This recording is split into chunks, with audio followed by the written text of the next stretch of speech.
नमस्कार दोस्तों, welcome back to your own channel wealth saga. आज है 5 नवंबर 2020 और वर्ल्ड मार्केट्स बाइडेन साहब के आने का चीयर करती हुई दिखाई पड़ रही हैं। SGX निफ्टी आप देख सकते हैं करीब 150 पॉइंट ऊपर है। बाकी इसके अलावा कल US मार्केट्स भी 2% से ज़्यादा ऊपर थी। बात करें एशियन मार्केट्स की, हर जगह आप देख सकते हैं 1% से ऊपर का अप मूव दिखाई पड़ रहा है। तो हमारी मार्केट्स में भी similar kind of gap up opening हो सकती है and we can be found breaking 12,000 levels very early in the morning in the opening session only। और ये मोमेंटम काफ़ी दिनों से चल रहा है, 3-4 दिनों से चल रहा है। निफ्टी 50 ने कल एक बहुत ही शानदार कैंडल बनाई थी और कल मैंने आपको इवनिंग रैप में और शाम को लाइव अपडेट में ये क्लियर कट दिखाया था कि निफ्टी 50 में अप मूव किस कदर हो सकता है और निफ्टी 50 किस प्रकार से अपने ऊपर के लेवल्स को 12,000 के लेवल को तोड़ सकता है। क्लियर कट मैंने बोला था it can break 12,000 levels tomorrow और हो सकता है कि आज के दिन सुबह आपको 12,000 के लेवल टूटते हुए दिखाई पड़े।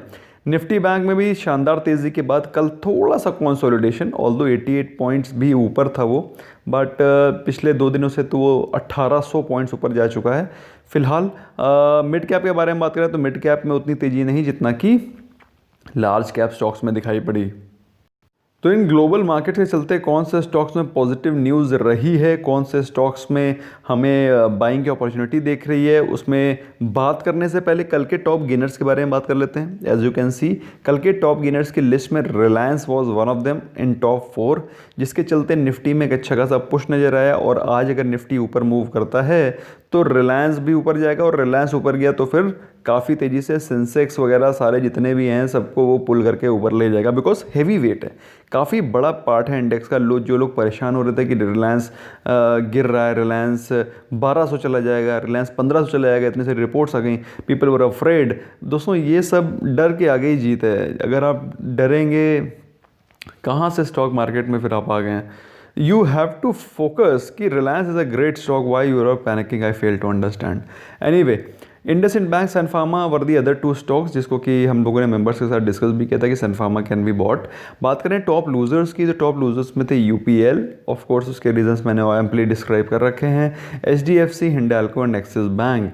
बात करें कमोडिटी सेक्शन की तो गोल्ड और सिल्वर में फिर से बाइंग अपॉर्चुनिटी आ रही है in case if you want to. Gold is coming at 50,000 levels, silver is soon coming at 60,000 levels. इन लेवल्स पे आप फ्रेश बाय कर सकते हैं, लेकिन मार्केट को ये लग रहा है कि market will be stable under Biden's government. और उस स्टेबिलिटी के चलते जब कभी भी अनसर्टेनिटी ख़त्म होती है मार्केट्स, स्टॉक मार्केट्स ऊपर जाते हैं और प्रेशियस कमोडिटी और प्रेशियस मेटल्स थोड़ा सा कूल ऑफ होता है। तो वो कूल ऑफ होते हुए दिखाई पड़ रहे हैं। ऐसा नहीं है डिमांड कम हो गई है, demand will remain the same, however the cooling effect is coming और वो आपको गोल्ड और सिल्वर में दिखाई पड़ रहा है। बाकी natural gas was flat, crude करीब 2.5% के आसपास ऊपर दिखाई पड़ा। और दोस्तों जो चीज़ देखने वाली है बहुत ही इंटरेस्टिंग है वो है USD INR और US डॉलर इंडियन रुपी के अगेंस्ट ज़बरदस्त परफॉर्म करता हुआ नज़र आ रहा है। दोस्तों ऐसा नहीं है कि रुपी इज़ डेप्रिशिएटिंग या फिर रुपी अंडर परफॉर्म कर रहा है, rupee is performing very well. In fact आप देख सकते हैं यूरो INR में euro is not performing as good as rupee, और वहाँ पे आप देख सकते हैं यूरो में कमज़ोरी नज़र आ रही है, लेकिन dollar is performing far better than even rupee. तो that is the reason why you can see कि USD INR is almost going to touch 75, और 75 के लेवल जब टच कर जाता है तो आप समझ लीजिएगा कि वर्ल्ड इकोनॉमी में स्टेबिलिटी आ चुकी है। बिकॉज 75 इज़ अ प्राइस जब आपको कमोडिटी ये करेंसीज लुक वेरी स्टेबल। अभी जब वो 73 के आसपास पहुंचने वाला था डॉलर, तो मुझे आई वॉज अफ्रेड कि अगर US इकोनॉमी क्रम्पल्स तो this is going to have vicious cycle effect on cascading effect on the global economy, but thankfully अभी आप देख सकते हैं the dollar has become reasonably stronger और हमारी इंडियन इकोनॉमी के लिए भी डॉलर इज reasonably okay। सो आज के दिन क्या इंपॉर्टेंट गुड न्यूज़ है जरा उस पर नज़र डालते हैं। सबसे पहले देखते हैं पिवट पॉइंट्स पे क्या दिखाई पड़ रहा है। तो दोस्तों पिवट पॉइंट्स में जो चीज़ दिखाई पड़ रही है वो आपके सामने है। कल निफ्टी क्लोज हुआ 11,908 पे। जो पहला रेजिस्टेंस आ रहा था, very first resistance which is coming is at 12,000, और जो दूसरा रेजिस्टेंस आ रहा है जो दिखाई पड़ रहा है ऑन पिवट पॉइंट वो है 12,050। और ये दोनों के दोनों रेजिस्टेंस आज आपको मॉर्निंग के ओपनिंग सेशन में टूटते हुए दिखाई पड़ेंगे। दोस्तों ये मेरे लेवल्स नहीं हैं, ये सारे के सारे लेवल्स पिवट पॉइंट के हैं, पिवट चार्ट्स के हैं। और नीचे के लेवल पे अगर सपोर्ट देखें तो 11,800 एंड 11,700, लेकिन unfortunately I don't think so you will be getting these levels today. 11,800 700 आज के दिन आपको दिखाई नहीं पड़ेंगे। आज के दिन मार्केट में क्लियर कट अपसाइड का ही मूवमेंट आपको दिखाई पड़ेगा, approximately 12,000 plus levels. So you have to plan your trades on bullish sides, buying side पे ही। लेकिन आज मॉर्निंग में in morning the premium of call options will be very inflated, बहुत ज़्यादा इन्फ्लेटेड होंगे। तो ऐसे में अगर आप ओपनिंग सेशन में ही अगर बाय करेंगे कॉल ऑप्शन को, मेरे हिसाब say that will not be a great choice, क्योंकि ऑलरेडी उनका प्रीमियम इन्फ्लेटेड होगा। जैसे ही आप उनको ख़रीद लेंगे वैसे ही उनका डिके स्टार्ट हो जाएगा और यू विल बी एंडिंग में लॉसेस। तो थोड़ा सा वेट करें, wait for cooling effect and then trade. बात करें निफ्टी बैंक की, तो निफ्टी बैंक कल 89 पॉइंट्स ऊपर था और 88 पॉइंट समथिंग, तो 89 पॉइंट्स ऊपर था, क्लोज हुआ 25,772। आज के दिन भी आपको पॉजिटिव मोमेंटम दिखाई पड़ सकता है।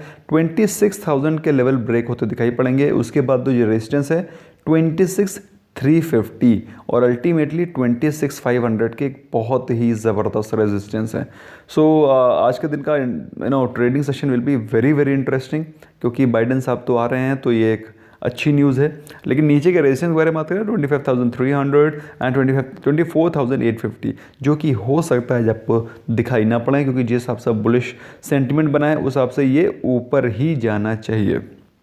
ओके, FIIs ने कल बाइंग करी, not very good, not very high, but 146 crore की नेट बाइंग।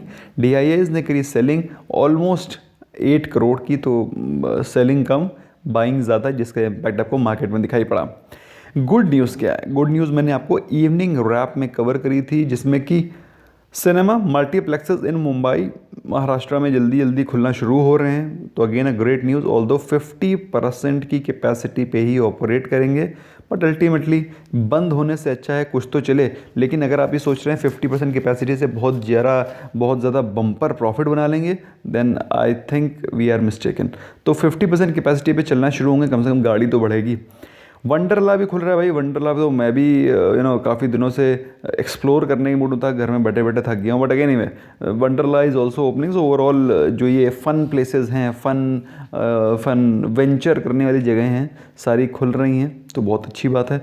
बैंकिंग सेक्टर ने काफ़ी सेंटिमेंट को बूस्ट कर रखा है।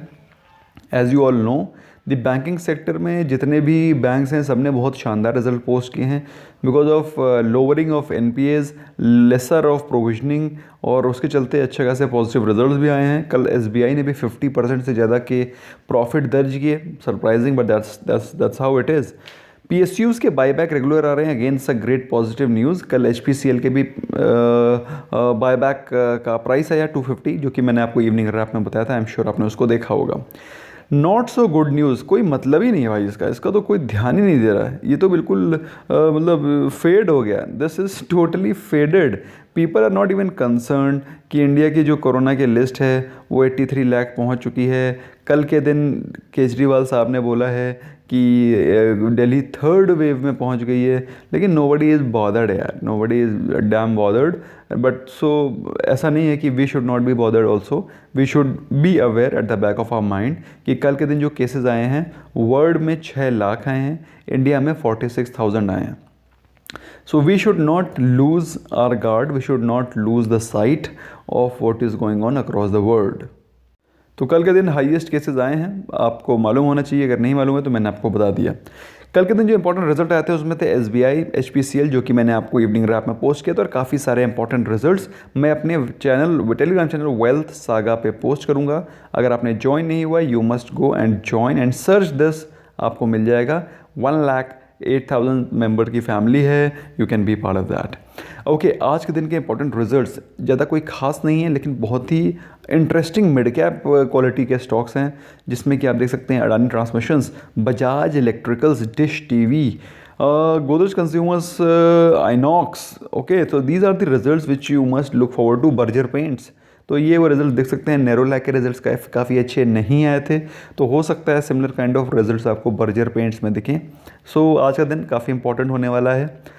मेरा मानना क्या है भाई, मेरा मानना ये है कि अभी आप देखिए, मेरा मानना क्या है कि you have to specific with respect to particular stock. Reliance में अगर आपने खरीदारी नहीं करी थी तो रिलायंस में ही मुझे थोड़ा मोड़ा बाइंग अपॉर्चुनिटी दिख रही थी which you could have bought. अगर नहीं खरीदा है तो ख़रीद सकते हो, अभी कोई ज़्यादा महंगा नहीं हुआ है।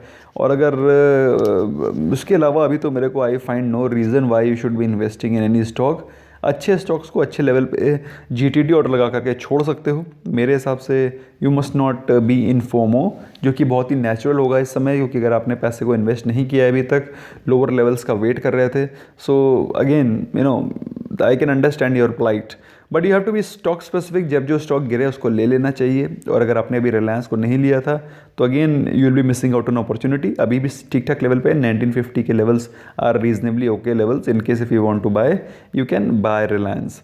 बाकी निफ्टी काफ़ी बुलिश लग रहा है, बुलिश हो गया है, और लोगों को कोई मतलब नहीं है कि भाई ग्लोबली क्या नेगेटिव चल रहा है। They are focusing only on positives, and this is again a good thing कि सिर्फ पॉजिटिव चीज़ों पे फोकस करो, लेकिन नेगेटिव चीज़ों से you should not lose your site.